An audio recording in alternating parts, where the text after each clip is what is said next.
আসসালামু আলাইকুম বন্ধুরা, কেমন আছেন সবাই? আশা করছি সকলেই খুব ভালো রয়েছেন। আজকে আইটেল ব্র্যান্ডের অল্প দামের মধ্যে চমৎকার লেভেলের একটি স্মার্টফোন আপনাদের কাছে ইন্ট্রোডিউস করে দিব, যেটির মডেল নাম্বার হচ্ছে আইটেল P40। দেখতে পাচ্ছেন খুবই চমৎকার একটি লুক দেওয়া হয়েছে। পেছনের ডিজাইনটা আমার কাছে খুবই চমৎকার লেগেছে এবং দুইটি ভ্যারিয়েন্টে পাবেন ফোনটি, 332 এবং হচ্ছে 464। 332-এর দাম ধরা হয়েছে 8,990 টাকা এবং 1 GB র্যাম যদি আপনি বেশি নেন সেক্ষেত্রে পাবেন 9,990 টাকায়। তো আজকে শেয়ার করবো এটার মধ্যে কী কী রয়েছে, যে প্রাইস রেঞ্জ এবং আরও চমৎকার লেভেলের স্পেক অফার করছে, যেমন 6000 মিলিঅ্যাম্পের ব্যাটারি পাচ্ছেন এবং 18 ওয়াটের চার্জার পাচ্ছেন এবং ফিঙ্গারপ্রিন্ট সেন্সরটাও পেয়ে যাচ্ছেন। কী নেই এটার মধ্যে আসলে এই দামের মধ্যে? তো সেজন্য আজকে আপনাদের কাছে ফোনটি ইন্ট্রোডিউস করে দিব, দেখতে কেমন আরও কী কী রয়েছে সেগুলো আপনাদের কাছে শেয়ার করব। তো চলুন শুরু করা যাক এবং সম্পূর্ণ ভিডিও জুড়ে থাকবো আমি হারুনুর রশিদ এবং আপনারা দেখছেন আইডি কনসেপ্ট। তো এই ধরনের ভিডিও পেতে অবশ্যই আমাদের চ্যানেলটি সাবস্ক্রাইব করে দিয়ে রাখবেন। তো চলুন শুরু করা যাক। আমাদের কাছে এই ফোনটি পাঠিয়েছে মিতালি টেলিকম, তাদেরকে অসংখ্য ধন্যবাদ আমাদের কাছে এই ফোনটি পাঠানোর জন্য। এবং তাদের শপের অ্যাড্রেস হচ্ছে বাংলাবাজার গাজীপুর ধনু মোল্লা মোবাইল সুপার মার্কেট, যেখানে আপনারা পেয়ে যাবেন সকল প্রকার মোবাইল এবং মোবাইল অ্যাক্সেসরি। সো এই হচ্ছে আমাদের ফোনটির বক্স। তো আমরা একটু খুলে দেখব যে বক্সের মধ্যে কি কি রয়েছে ফোনটির সাথে। তো আমরা এটাকে একটু আনবক্সিং করছি। তো প্রথমে এখানে দেখতে পাচ্ছি ডিভাইস, আমরা ডিভাইসটি একটু আলাদা করে রাখছি এবং ভেতরে আরও কী কী রয়েছে সেগুলো একটু আমরা দেখব। তো এটাকে আমরা একটু সাইডে রাখছি এখানে। তো প্রথমে আমরা দেখতে পাচ্ছি এখানে একটা ওয়ারেন্টি কার্ড পেয়ে যাবেন, যেটা হচ্ছে আপনার ওয়ারেন্টি কার্ড পেয়ে যাবেন প্রথমেই। তো আমরা একটু পাশে রাখছি এটা।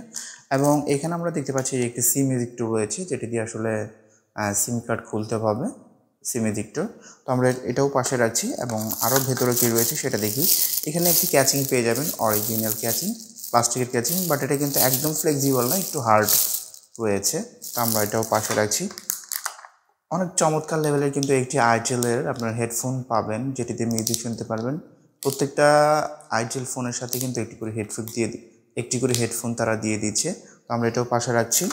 দেন এইখানে আপনার একটি চার্জার পেয়ে যাবেন, 10 ওয়াটের চার্জার পেয়ে যাবেন, বাট ফোনটি কিন্তু 18 ওয়াটের ফাস্ট চার্জার পর্যন্ত সাপোর্ট করে। আপনারা চাইলে কিনে নিতে পারেন বা এটা দিয়ে চার্জ করতে পারেন। এখানে আরও পেয়ে যাচ্ছেন মাইক্রো ইউএসবি একটি কেবল পাবেন, যেটি দিয়ে ফোনটি চার্জ প্লাস ইউএসবি কেবল হিসেবে ব্যবহার করতে পারেন। তো এই ছিল মোটামুটি বক্সের ভিতরে। তো আমরা এখন ফোনটি নিয়ে কথা বলবো।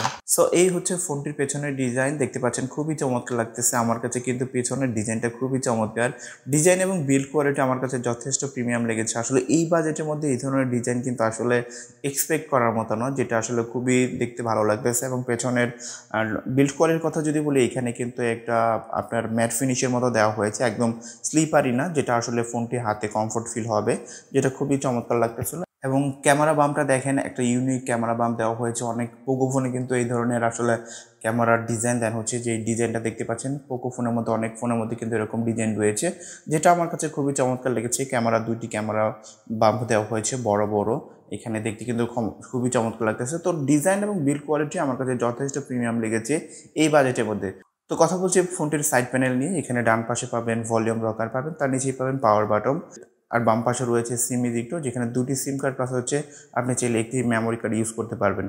ফোনটির একদম নিচের অংশে রয়েছে 3.5mm headphone Jack, primary microphone, micro USB, যেটা আসলে এখানে এই বাজেটে কিন্তু তারা চাইলে টাইপ সি দিতে পারতো। অনেক ফোনে কিন্তু এখন টাইপ সি দিচ্ছে, এখানে যদি টাইপ সি দিত মাইক্রো ইউএসবি না দিয়ে, সেক্ষেত্রে আমার কাছে খুবই ভালো লাগতো। এবং তার পাশে রয়েছে বটম ফায়ারিং সিঙ্গেল স্পিকার, যেটার সাউন্ড অ্যাভারেজ লেভেলে ছিল।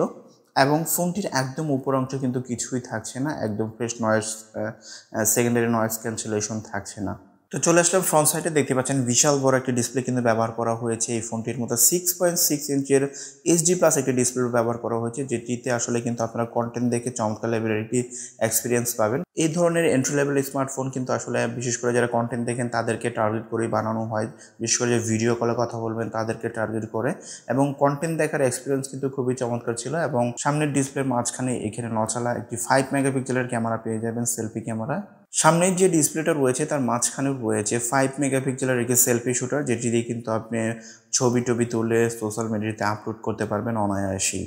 তো আপনাদের একটু স্লাইড করে যদি নোটিফিকেশন প্যানেলটা দেখাই, এখানে কিন্তু নোটিফিকেশন প্যানেলটা কিন্তু খুবই চমৎকার এবং ব্রাইটনেস লেভেল কিন্তু আসলে ইনডোরে যথেষ্ট ভালো, বাট আউটডোরে কিছুটা সমস্যা হবে, কারণ আসলে এই বাজেটের মধ্যে কিন্তু খুব ভালো আপনি আউটডোরে একটা ভালো রেজাল্ট পাবেন না। এবং সাউন্ড ঠিকঠাকই ছিল এবং ইনডোরে কিন্তু ব্রাইটনেস লেভেল ঠিকঠাকই ছিল। তো ফোনটিতে চিপসেট হিসেবে ব্যবহার করা হয়েছে ইউনিএসওসি একটি চিপসেট ব্যবহার করা হয়েছে এবং ফোনটিতে অ্যান্ড্রয়েড 12 রয়েছে। এবং ফোনটি কিন্তু দুইটি ভেরিয়েন্টে পাবেন, একটি হচ্ছে 332 আর একটি হচ্ছে 464। তো আমাদের হাতে যেটা রয়েছে এটা হচ্ছে 332, আপনি যদি 464 নেন সেক্ষেত্রে কিন্তু স্মুথ পাবেন, বাট আপনি যদি শুধু 332ও নেন সেক্ষেত্রেও কিন্তু আপনি অনেকটা ভালো একটা এক্সপিরিয়েন্স পাবেন, কারণ 332-এর মধ্যে কিন্তু গো এডিশন সেট করা দেওয়া হয়েছে। অ্যান্ড্রয়েড 12 এর মধ্যে গো এডিশন রয়েছে, এবং যেটা হচ্ছে 432 সেটার মধ্যে অ্যান্ড্রয়েড 12 পাবেন। এবং আপনি যদি 332 নেন সেক্ষেত্রে কিন্তু গো এডিশনটা রয়েছে, সেক্ষেত্রেও কিন্তু খুব ভালো একটা এক্সপিরিয়েন্স আপনি পাবেন। দেখতে পাচ্ছেন যে আমার টাচগুলো কিন্তু খুবই স্মুথ কাজ করতেছে। এই বাজেটের মধ্যে আইটেল যে ইউআইটা দিছে 332-এর মধ্যেও আমার কাছে খুবই স্মুথ লাগতেছে। এখানে আপনি 432 নিলে কিছুটা অ্যাডভান্টেজ পাবেন, অ্যান্ড্রয়েড 12 পাবেন, বাট এটার মধ্যে 332-এ গো এডিশন রয়েছে, যেটাও কিন্তু ঠিকঠাকই কাজ করছিল। এখানে দেখেন মাল্টিটাস্কিং কিন্তু ব্যাকগ্রাউন্ডের সকল অ্যাপসগুলো রয়েছে, 4-5টা অ্যাপস কিন্তু আমি এইখানে রেখেছিলাম, সবগুলোই কিন্তু রয়েছে। ফোনটি দিয়ে কিন্তু টাচ রেসপন্স যথেষ্ট ভালোই ছিল, এখানে টাচ জনিত কোনো ইস্যু আমি পাই নাই। এখানে চিন এবং বেজেলটা দেখেন, আসলে এই বাজেটের মধ্যে যে চিন বেজেলটা রয়েছে একদম ঠিকঠাকই রয়েছে। আসলে এটা কিন্তু 15-16 হাজার টাকার ফোনও কিন্তু এরকম চিন বেজেল থাকে। সিকিউরিটি হিসেবে কিলক এবং ফেস আনলক দিয়ে রাখতে পারবেন। সো ক্যামেরা সেকশনে ফোনটির পেছনে কিন্তু দুইটি ক্যামেরা রয়েছে, যেটার প্রাইমারি ক্যামেরা হিসেবে ব্যবহার করা হয়েছে 13 মেগাপিক্সেলের ক্যামেরা, যেটার ছবি কিন্তু ঠিকঠাকই রয়েছে। এখানে কিন্তু 13 মেগাপিক্সেলের যে ক্যামেরা শুটারটা রয়েছে সেটা কিন্তু ডে লাইটে খুব ভালো ছবি প্রডিউস করে, এবং লো লাইটে কিছুটা সমস্যা হয়। এবং এখানে ফিচার হিসেবে রয়েছে অনেকগুলো ক্যামেরা, যে ফিচারগুলো রয়েছে সেগুলো আপনাদেরকে একটু বলে দিই। এখানে দেখতে পাচ্ছেন যে ভিডিও, ফটো, পোর্ট্রেট, হচ্ছে লো লাইটে ছবি তুলতে পারেন, প্রো মোডে ছবি তুলতে পারবেন, এবং মোড়ে গেলে আপনারা দুইটি অপশন পেয়ে যাচ্ছেন, HDR পেয়ে যাচ্ছেন। তো ওভারঅল পেছনের ক্যামেরাটা কিন্তু 13 মেগাপিক্সেলের যে ক্যামেরাটা সেটা দিয়ে আপনি খুব ভালো একটি ছবি আপনি পাবেন, যেটা দিয়ে আপনি সোশ্যাল মিডিয়াতে কিন্তু ইউজ করতে পারবেন। এবং সেকেন্ডারি যে ক্যামেরাটা রয়েছে সেটা অটো ভালো না, সাপোর্টিং হিসেবে কাজ করবে। ফ্রন্ট সাইডে যে সেলফি ক্যামেরাটা ব্যবহার করা হয়েছে 5 মেগাপিক্সেলের, সেটি দিয়েও কিন্তু খুব ভালো মানের একটি মোটামুটি অ্যাভারেজ লেভেলের একটি আপনার ছবি পাবেন, যেটা দিয়ে আপনি সোশ্যাল মিডিয়াতে কিন্তু আপলোড করতে পারবেন। একদম আহামরি যে ক্যামেরা সেটাও বলা যাবে না, বাট একদম অ্যাভারেজ লেভেলের একটি ছবি কিন্তু আপনারা পাবেন, যেটি দিয়ে সোশ্যাল মিডিয়াতে আপনি ইউজ করতে পারবেন।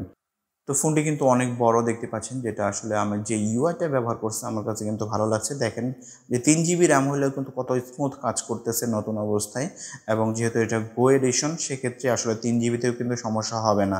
আপনি যদি একটু ভারী ইউজার হন সেক্ষেত্রে আসলে 4 GB-টা 64 GB রোম নিতে পারেন সেটা, আদারওয়াইজ আপনি 3 GB একটু বাজেট কমের মধ্যে সেটাও নিতে পারেন।